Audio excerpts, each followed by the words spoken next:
Break बाद आपका एक बार फिर स्वागत है। आप देखें न्यूज 11 भारत। देश के पहले शिक्षा मंत्री डॉक्टर अब्दुल कलाम आजाद की जयंती है। उन्होंने शिक्षा के क्षेत्र में बहुत कुछ किया, लेकिन झारखंड में मौलाना आजाद नेशनल उर्दू यूनिवर्सिटी का रीजनल सेंटर खोलने का सपना टूटता दिख रहा है।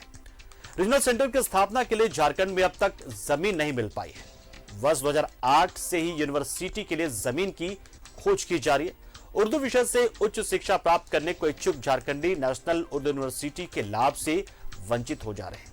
पिछले लगभग 13 वर्षों से उर्दू यूनिवर्सिटी को जमीन देने के लिए जलेबी की तरफ फाइलें घुमाई जा रही है।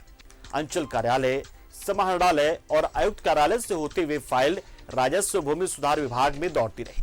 लंबी प्रक्रिया के बावजूद यूनिवर्सिटी को प्रस्तावित 5 एकड़ जमीन अब तक नहीं मिल पाई है।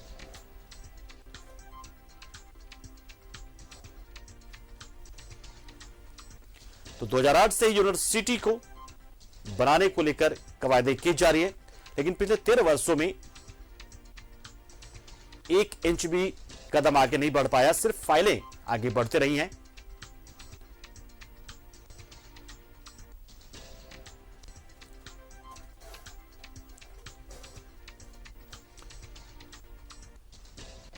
और इस खबर पर हम ज्यादा जानकारी के लिए रुख करते हैं हमारे सहयोगी अंजनी का, जो इस पर ज्यादा जानकारी देंगे। हमारे साथ सीधा जुड़ रहे वो अंजनी। निश्चित तौर पर एक सपना होता है कि राज्य में कुछ राष्ट्रीय स्तर के यूनिवर्सिटी हो जाए, कुछ शिक्षण संस्थान हो, तो उसके बाद जब चीजें आगे बढ़ने लगती हैं तो सरकारें बहुत ही तेजी से काम करती हैं, क्योंकि ये धरोहर होती है, ये राज्य की धरोहर होती है और खासतौर से यहाँ के छात्रों के लिए एक बेहतर संस्थान साबित होती है। और ऐसे में उर्दू का जो रीजनल सेंटर बनने वाला था, उर्दू विश्वविद्यालय का, जो मौलाना अब्दुल कलाम आजाद के नाम से बनने वाला था, 13 साल में 1 इंच आगे नहीं बढ़ पाया है। बहुत कमाल की बात है ये। देखिए, मौलाना अब्दुल कलाम आजाद जो है स्वतंत्र भारत के पहले शिक्षा मंत्री रहे थे और तमाम लोगों को ये जानकारी होगी कि भारत के आज़ादी की लड़ाई में उन्होंने अहम भूमिका निभाई थी और उनका रांची से कनेक्शन रहा था। और आज जो है 133 वर्ष हो गए हैं उनके जयंती को, और रांची में उन्होंने मदरसा इस्लामिया की स्थापना की थी। जो मौलाना कॉलेज का जो बिल्डिंग तमाम लोग देख रहे हैं, इसी बिल्डिंग की नींव उन्होंने अपने हाथों से रखी थी और शिक्षा को लेकर वो काफी संजीदा रहते थे। लेकिन अब जब सवाल ये उठ रहा है कि जब मौलाना आजाद उर्दू यूनिवर्सिटी का जो रीजनल सेंटर रांची में खुलने को था और वो तमाम जो प्रक्रियाएं हैं अभी भी फाइलों में घूम रही है एक विभाग से दूसरे विभाग, सिर्फ जमीन नहीं मिलने की वजह से ये रीजनल सेंटर नहीं खुल पा रहा है। और यदि जमीन मिलेगी तो ये उर्दू यूनिवर्सिटी का जो है एक रीजनल सेंटर रांची में होगा।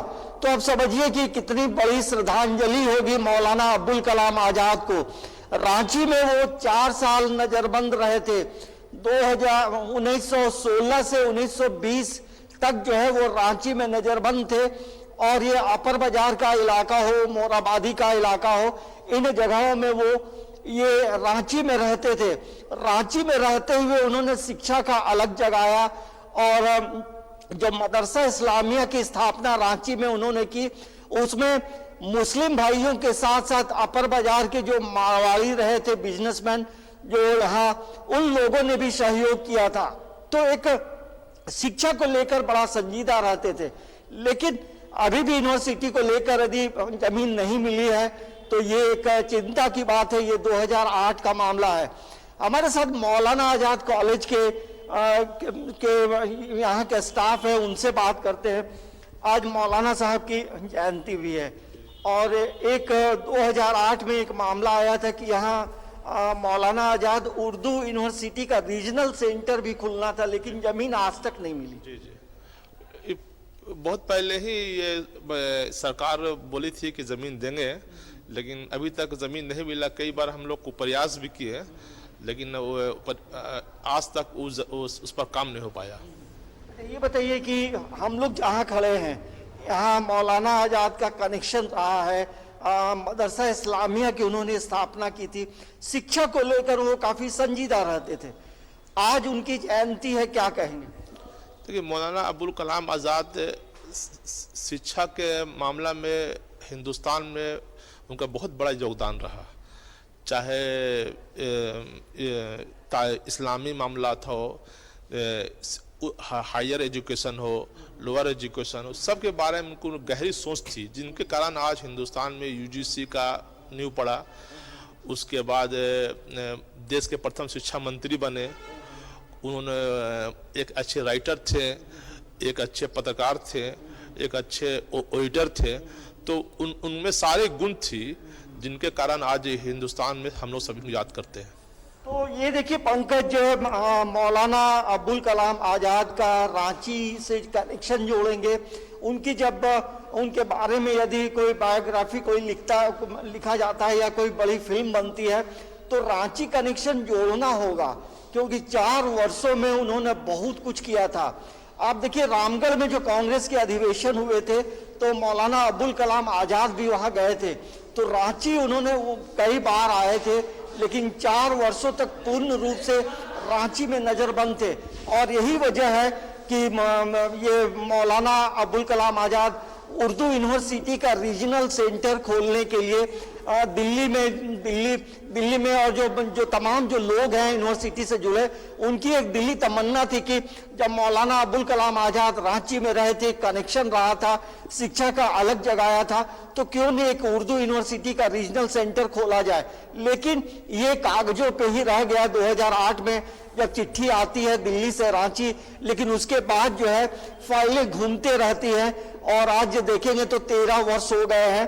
तो हमें लगता है कि अभी वर्तमान में जो सरकार है, हेमंत सरकार, इन चीजों को लेकर कुछ पहल आगे कर सकते हैं। लेकिन आज मौलाना आज़ाद की जो जयंती है, जयंती के मौके पे हम लोग उसी बिल्डिंग में खड़े हैं जिस बिल्डिंग की नींव उन्होंने अपने हाथों से रखी थी और शिक्षा का अलग उन्होंने जगाया था। पंकज, चलिए, बिल्कुल अंजनी, आप जुड़े, पूरी जानकारी आपने दी और बताया कि किस तरीके से इसकी स्थापना हो जानी चाहिए थी, लेकिन बस जमीन नहीं मिल पाने की वजह से ये काम 1 इंच भी आगे नहीं बढ़ पाया। हाँ, फाइलें जरूर आगे बढ़ते रही, पीछे लौटते रही और आगे बढ़ते बीच बीच में पता नहीं ना ये पूरा प्रोजेक्ट ही कहां गायब हो चुका है एक तरीके से। बहुत बहुत शुक्रिया अंजनी, हमारे साथ जुड़े, आप जानकारी आपने दी। उम्मीद करते हैं कि इस खबर को दिखाए जाने के बाद इस मामले को संज्ञान में लिया जाएगा और जमीन उपलब्ध कराई जाएगी ताकि एक जो सपना है ये पूरा हो सके और जो उर्दू की शिक्षा लेने वाले हमारे छात्र हैं उनके लिए यहां पर रीजनल सेंटर जल्द से जल्द बनकर तैयार हो जाए।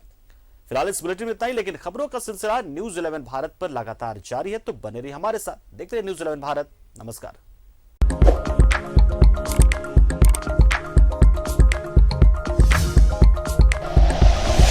Like and share videos, subscribe करें हमारा चैनल और प्रेस करें बेल आइकॉन। न्यूज 11 भारत, सच है तो दिखेगा।